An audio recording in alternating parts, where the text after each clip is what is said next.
Fulbrights are competitive teaching and research awards that were established by Joseph Fulbright, senator from Arkansas in the 50s, to further relationships between Americans and other cultures.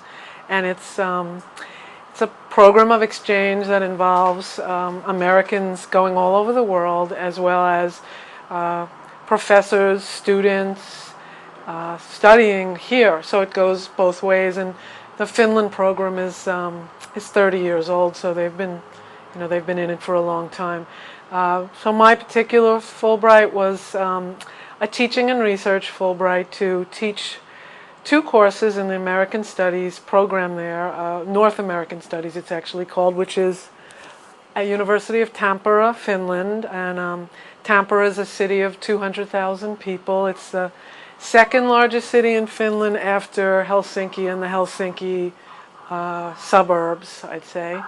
And then I was also looking to further my research in environmental justice issues, to be more comparative and to look at more global issues. Environmental justice in the U.S. came out of the civil rights movement and the environmental movement in the 60s and 70s. So it's kind of the convergence of those 2 movements. And environmental justice groups try to look at how environmental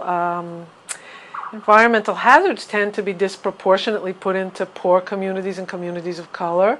So it sort of brings the racial and social class issue into environmentalism. Traditional environmentalism, like conservation and preservation, more about preserving parklands and national parks and having pristine wilderness areas. And whereas environmental justice tends to be more urban, it could also be rural, like Native Americans are concerned with their water being used to develop cities, like in the West, like Tucson and Phoenix. And so it does involve environmental issues, but they intersect with social justice issues, like who gets to use the water and how is it used, for example.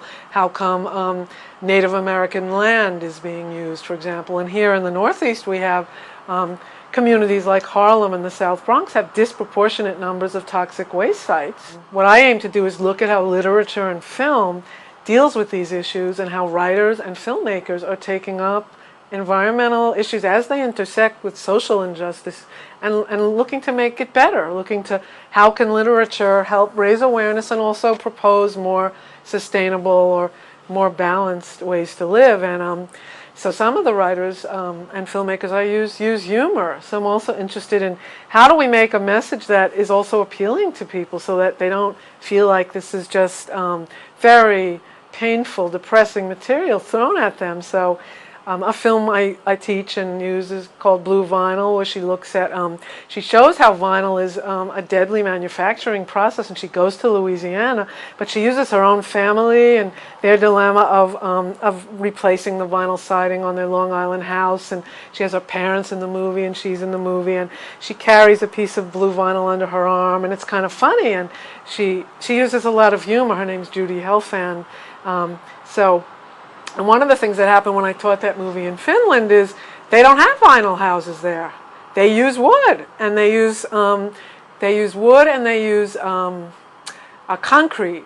So that just shows you how cultural difference makes such a difference to what we teach. That something in the U.S. vinyl siding is a cheap and popular way for middle-class people, and we don't even question what's in the material. We'll just put something on our house, and in the movie she says, no one tells you what's in it, or the people who made it are getting exposed to toxic chemicals, or when it burns, it becomes a toxic waste. It exposes people, and so the film shows that, and it's a global film because it goes to other countries where the factories are also located, and so nothing anymore is truly just local. I learned a lot from the students. I required that they each had to research one environmental organization, and they had to bring in a book, something from literature, a paragraph or a page from a book or a movie that dealt with an environmental or social justice issue, such as the kind we were dealing with. And so they brought in organizations that I had never heard of, and they weren't only Finnish. My students there were from other countries because Europe has this program called Erasmus where students can take courses in other countries and get credit at their home university. And they also have it with faculty. They have exchanges that are very fluid. So I had students from 5 or 6 different countries in my classes, and that was very interesting for me.